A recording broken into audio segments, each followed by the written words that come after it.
better to start the flying display than the world-famous Red Arrows.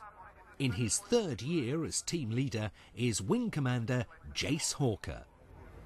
This year I've got 3 new pilots in the team flying in the number 2, 3 and 4 positions, and they've worked really hard throughout the arduous winter to get to the standard that's required, and now we're in the display season.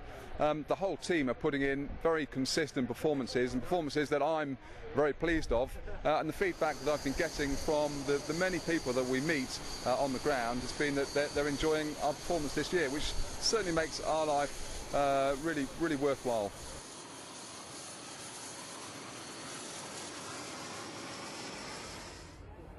So, ladies and gentlemen, the 2009 Red Arrows.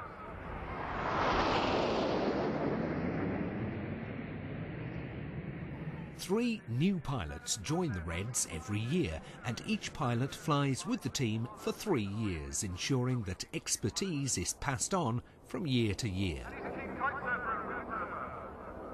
And he plays a little bit of piano too, although of course we can work out the team. He only knows how to play Angels by Robbie Williams. Whilst he gets his lessons from you.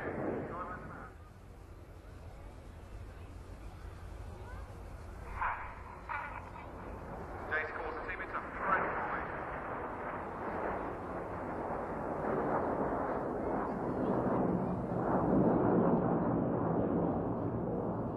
And as you can see over the top there, they've changed shape to make a shape called Fred. It's not named after a chap called Fred or anything like that. It's short. All 9 display pilots are fast jet pilots from frontline Royal Air Force squadrons. We're approaching the end of the first half of the show.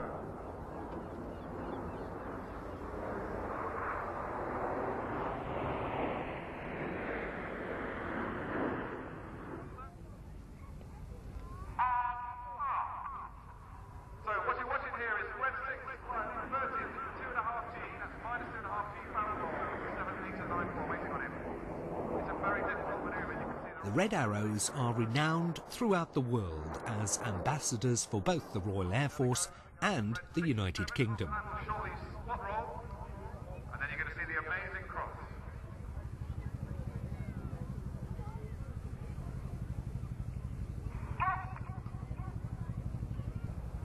I think I heard a bit of a suck air in.